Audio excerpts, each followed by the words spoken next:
El doctor Carlos Elizondo Mayer Serra.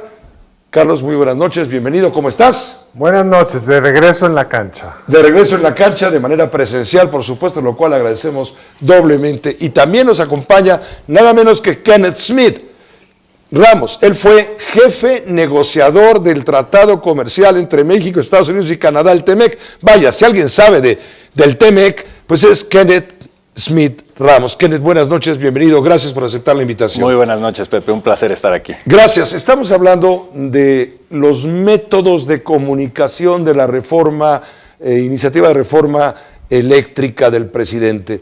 Y estábamos comentando con Kenneth antes de ir al aire, que vemos que el presidente de la República y su equipo, sobre todo el presidente, es muy eficiente, muy capaz de comunicar lo que quiere comunicar a la base popular, señalando los beneficios de la reforma y señalando de antemano a los posibles traidores de los que no quieren ver a México progresar. ¿Qué opinas? ¿Cómo la ves? Mira, sin duda es muy eficiente y sin duda trae prisa. No necesitan aprobarla en diciembre, pero ya les dio la instrucción de que la voten antes de diciembre. Por eso llamaron a Ricardo Monreal. Ya, ellos no confían uno en el otro, ¿eh? Yo creo que no confían tanto como antes, pero ciertamente el presidente está jugando varias bandas y una de ellas es el púlpito presidencial para tratar de convencer a la gente. El problema que creo que está teniendo el presidente, Pepe, es que en el debate un poco más, digamos, analítico de en qué consiste la reforma, la está perdiendo, si no todas, casi todas. Desde una secretaria que nos cuenta que la eólica y la fotoeléctrica no funcionan en invierno y porque no hay sol. Y se vuelve pues un trending topic pues que no abona al respeto técnico. Como los aviones que se repelen, ¿verdad? Como los aviones que se repelen, hasta pues afirmaciones que no traen sustento. A mí lo que más me preocupa, Pepe, y no sé cómo lo vea Ken, que del tratado nos hablará y nos hablará muy bien, es que yo no conozco un solo país del mundo que tenga el modelo al que AMLO aspira. Y cuando algo no lo hace nadie, por alguna razón será. Todo lo que hemos aprendido del manejo de sistemas complejos es que hay que tener pues muchos actores, porque uno solo, poner todos los huevos en la canasta de un elefante reumático como es la CFE, me parece un gran error. ¿Tú cómo la ves? Mira, coincido plenamente. Primero, la comunicación. ¿Crees que el sector privado se está comunicando bien o el sector privado está enfocando sus baterías a convencer a las élites que van a ser señaladas tarde o temprano como los enemigos del pueblo de México? Mira, yo creo que el sector privado está jugando su papel, está defendiendo lo que viene siendo los intereses, al final de cuentas, de generar desarrollo económico en México, oportunidades, se está enfocando en los aspectos técnicos de la reforma y el impacto negativo que tiene en la competitividad. Yo creo que hay elementos que se pueden desarrollar más, por ejemplo, la comunicación en torno a decir, este tipo de modelos, como dice Carlos, que no se están, digamos, implementando en otros países, que en México ya tuvimos una experiencia de tener el control en los monopolios del Estado, y hay que comunicar que esa película ya la vivimos y acabó mal, porque el presidente se está comunicando con estos mensajes nacionalistas que a lo mejor a la gente de 20, 25, inclusive 30 años no vivieron esa experiencia, entonces no tienen un parámetro para medir cómo estas ideas de alguna manera nacionalistas no funcionaron en el pasado. Hay que comunicar eso claramente, pero sí, coincido con Carlos, el debate del punto de vista técnico se está perdiendo por parte de la presidencia. El tema es qué va a pasar al momento en que esto se debata en la Cámara de Diputados. Ciertamente hay una enorme preocupación, exactamente, ¿qué va a pasar si es que pasa la reforma? Tú lo decías ayer. Mira, primero, si es que pasa, pero si pasa, yo creo que va a ser muy costoso en muchos ámbitos, ya que nos explicará lo que significan los compromisos del TEMEC, pero desde el punto de vista de un inversionista, todos requieren electricidad, todos requieren certidumbre en la misma, todos quieren un precio más barato, y en los sectores manufactureros, Pepe, necesitan crecientemente una energía limpia, o en Europa y en otros países del mundo, muy pronto no les van a dejar mandar sus productos, es decir, un automóvil BMW, que esa energía se limpia, y esta reforma prioriza la suciedad. Están conectando primero a las plantas de combustóleo de combustible que en ningún lugar del mundo ya usa, bueno, a lo mejor en un Y país aquí africano. sobra, y como no saben qué hacer con él, pues vamos a alimentar las Las termoeléctricas, sí. la de Tula hay que irse a dar una vuelta. y también las de ciclo Combinado. combinado. Entonces, primero van a conectar eso que la solar. Y entonces, pues, ¿cómo vas a poder tener el certificado? Pero es que hay que adecuado? sacar adelante el combustóleo. Pues, hay Estamos que, inundados de hay combustóleo. que dejarlo de producir, pero eso es otro tema para Pero es Pemex. puerco. Puerco, eres generoso. Lo que sigue, Lo marrano. lo que le sigue. Ahora, el otro tema, Pepe, es que disuade la inversión. Ya vimos el impacto que tuvo la cancelación del aeropuerto. O sea, la economía traía una trayectoria. A ver, que nos diga el cancelaron. negociador jefe del TEMEC, ¿qué significa esto para las inversiones? Nos estamos dando, ayer lo decías en una conferencia, se estaría, si se aprueba, dándose México un tiro en el pie. Mira, sin duda, porque como bien señala Carlos, el tema aquí es el impacto que va a tener esta reforma en la capacidad de atraer inversión. Hay un impacto no solo en el sector eléctrico como tal, las inversiones que ya se realizaron en el sector y que obviamente están violando el TEMEC al cambiar las reglas del juego y nos estamos poniendo de pechito para que haya represalias comerciales muy importantes. Pero independientemente de eso, el impacto que esto puede tener a largo plazo es muy grave porque los inversionistas están cada vez más conscientes de su huella de carbono, el tema que señala Carlos, de que hay una discusión muy importante en Europa, en Estados Unidos, en Canadá, sobre cómo apretar las tuercas en términos de las reglas internacionales en comercio para reducir los efectos del cambio climático. Y esto se quiere decir que en un futuro podría haber impuestos en frontera a aquellos productos exportados que usen energías sucias. Entonces, ¿qué es lo que sucede? A los inversionistas, por un lado, les dices, vénganse a México, hay que generar mayor proveeduría regional, hay que fortalecer las cadenas de valor con Estados Unidos y al mismo tiempo estás aprobando una reforma que va completamente en reversa de las tendencias mundiales de enfocarse hacia el desarrollo sustentable y las energías limpias. Entonces, las empresas que están considerando dónde invertir ven que va a ser más caro producir en México por el costo de energía y al mismo tiempo México no va a cumplir con los estándares ambientales que tiene en sus tratados, en el Acuerdo de París, etcétera. Entonces, para las empresas se va a volver más costoso venir a invertir en México. En un momento en donde la competencia por el nearshoring, por la relocalización de las empresas es feroz. Están pensando si se establecen en México, pero también hay muchas opciones en el sudeste asiático, en Europa del Este, y entonces estamos perdiendo competitividad y perdiendo el atractivo de las empresas para que inviertan en México. Y eso es lo grave que veo yo. Te van a plazo. decir neoliberal, te van a decir traidor, porque no estás con el pueblo, como lo dice el presidente de la República. Yo estoy con el pueblo, Pepe. A ver, ¿tú Creo crees que todos estamos con Claro, el pueblo yo estoy de con México. el pueblo. Somos pueblo de México. A ver, ¿tú crees que el pueblo de México no conoce sus interacciones con el gobierno? ¿Tú crees que no han tenido que ir a pelear con que la CFE les cobra de más, no llegó? No, hombre. Todos sabemos cómo es. Y lo que hay que subrayar es que en esta reforma todo lo haría la CFE. Porque dicen muy mañosamente, ayer en la entrevista que pusiste, que habías hecho en radio, ayer que platicamos Con Rocío Nale, sí. Nale, dice, el gobierno tendrá por lo menos el 56%. Y con eso te hacen creer que el privado va a tener el 44%. Pero con las reglas que tienen se puede ir a cero el privado mañana si Manuel Bartlett se le ocurre que ya no los quiere conectar, porque ya no habría regulador. CFE haría lo que quisiera.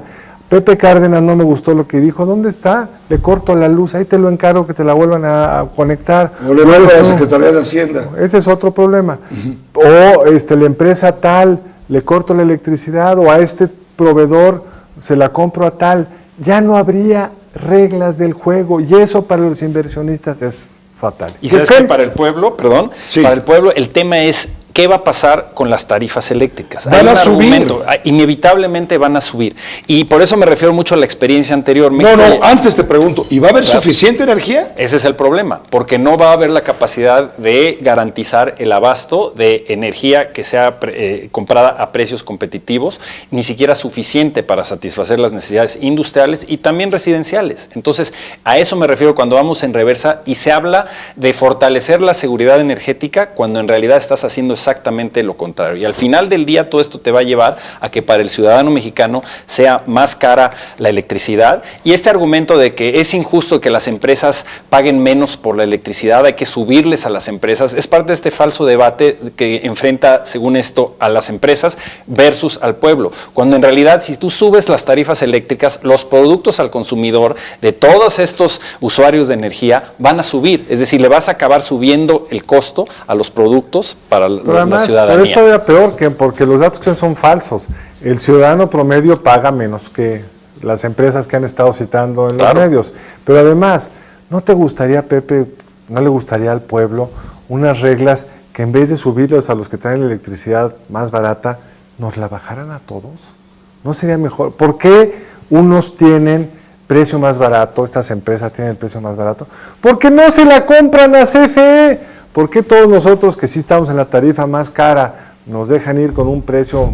Porque nosotros no tenemos opción. Porque nosotros no podemos irle a comprarla a terceros. Las reglas actuales, este cuento que les encanta de que esto es como España, en España sí hay competencia, en España tiene un precio del gas que ha subido muchísimo, no es el caso mexicano. En México, CFE es el monopolio de la distribución a los hogares. Yo, ni tú, ni Ken pueden ir a comprarle a terceros. Y por eso pagamos mucho. Estas empresas que pagan menos que nosotros, bueno, pues hicieron una serie de acuerdos, alguien invirtió y se saltaron a Pemex Producción, a CFE Producción, pero no la transmisión. El único segmento, Pepe, donde gana CFE dinero hoy es en transmitir y distribuir electricidad. Ellos son los dueños de la red. Son los dueños de la red y tienen un Pero ellos podrían social. cobrar, entre más coches vayan por una carretera, más cuotas vas a ganar. Exactamente, y lo que quieren es lo contrario. Y tienen una cuota, el margen, lo calculó Pablo Zárate en un artículo del Economista, el margen de cada peso que venden por transmisión ganan 40 centavos. O sea, es casi un asalto, y sin embargo se quejan. Y donde pierden dinero, que es en generación de electricidad, ahora quieren ser los únicos. Yo no lo comprendo. ¿Dónde está el interés para el pueblo mexicano? No quisiera dejar ir vivo a Ken sin preguntarle. Tampoco. Sin preguntarle, México debería estar preocupado por la inquietud que ya pervive en Estados Unidos por parte de algunos inversionistas de empresas, evidentemente productoras de energía, que están preocupados por este cambio de reglas de juego y están presionando a su gobierno, al gobierno de Joe Biden, para que le aplique la torcedora a México a cambio de evitarse juicios y demandas multimillonarias en dólares, o eventualmente, y te lo pregunto a ti, que fuiste arquitecto en la parte mexicana del TEMEC, de poner en riesgo la vigencia del tratado comercial. Mira, por supuesto hay Te la riesgo. puse difícil, ¿eh? Sí, no, yo lo sé, pero es un problema grave en términos de la percepción que hay ya en Estados Unidos si México va a ser capaz de cumplir con sus compromisos comerciales y honrar el tratado. Si nosotros pensamos en México que vamos a seguir teniendo acceso irrestricto al mercado más importante de Estados Unidos y al mismo tiempo cerrarle el mercado energético a las empresas estadounidenses, hay que entender que esa combinación no funciona.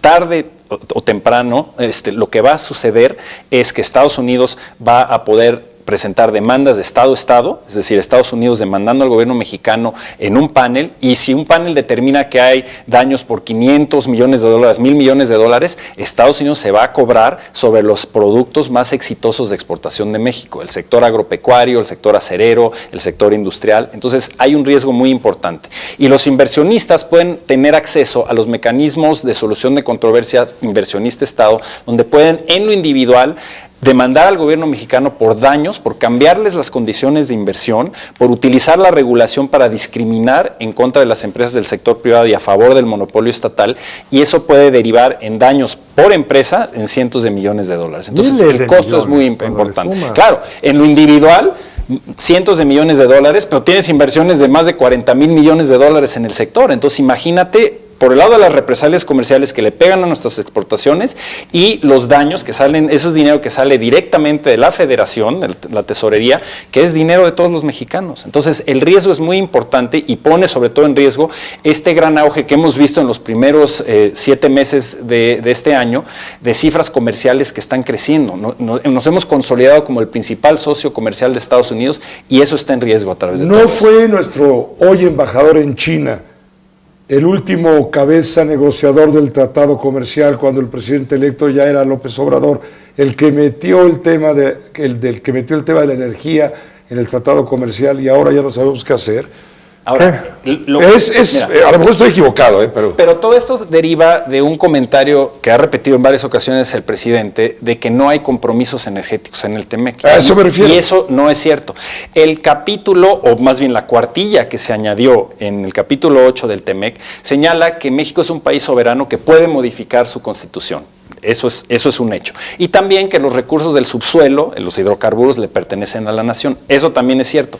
Pero eso no te exime de los demás compromisos en el tratado, porque en diversas partes del tratado está señalado que cualquier cambio constitucional de legislaciones secundarias o regulatorias tiene que ser consistente con los compromisos del acuerdo. Y el nivel mínimo que acordamos en TEMEC es, hay que dar el mismo acceso que le dimos a nuestros socios del TIPAT y del nuevo acuerdo de la Unión Europea en materia energética. Es decir, tú puedes dar el piso mínimo de acceso, que es la reforma energética del 2013, puedes seguir abriéndolo, pero lo que no puedes hacer es echarlo en reversa, ni a través de la Constitución. Entonces, el negar que hay compromisos energéticos, que estás violando los capítulos de inversión que mencioné, el capítulo de empresas comerciales del Estado, temas de acceso a mercados, cuando vemos también la ley de hidrocarburos, no hay duda de que Estados Unidos puede iniciar paneles en contra de México, también Canadá, y no solo ellos, los países del Acuerdo Transpacífico y de la Unión Europea. Entonces, es falso decir que no hay compromisos energéticos en el TEMEC, y de ahí se deriva todo este riesgo enorme que tenemos ante nuestros socios comerciales. Yo finalmente creo que las demandas podrían llegar a costarnos lo que el Producto Interno Bruto, ¿no? Pues habría que ver, el producto es bastante grande, pero sí puso ahí alguien un cálculo que son 16, el costo de 16 cancelaciones del aeropuerto de Texcoco. Es decir, el costo es difícil medirlo, porque ese sería solo el costo, Pepe, de las indemnizaciones en el tiempo. No le tocarán a López Obrador, y eso es parte de la injusticia de todo esto. Porque acabamos de pagar una reparación por $500 millones, ¿no? De un problema que llevaba 10 años, pero lo acabas pagando, te acaba cayendo y acaba siendo una de tus contingencias de pago, pero están costos inmediatos. Tú eres hoy un exportador exitoso de fresa, y si el gobierno de Estados Unidos reclama daños que yo creo que te quedaste corto, 500, 1000, yo sé cuántos millones de dólares, puede decir, va un arancel a la fresa y no tienes cómo protegerte. Y ese campesino o ese productor, pues a lo mejor ya no va a poder vender su fresa. El pueblo va a acabar dañado. Señores, muchísimas gracias. Este tema da para muchísimo. Ojalá tengamos nuevas oportunidades de seguirle hablando a la gente, no a los tecnócratas, sino a la gente, respecto a toda esta realidad a la que estamos a punto de asomarnos. Muchas gracias, Kenneth Smith Ramos, por estar con nosotros. Muchísimas gracias, Pepe. Gracias, Carlos Elizondo. Es tu casa, lo sabes. Muy bien, muchas gracias, Losé, te agradezco. Qué gusto estar con Kenneth. Igualmente, Carlos.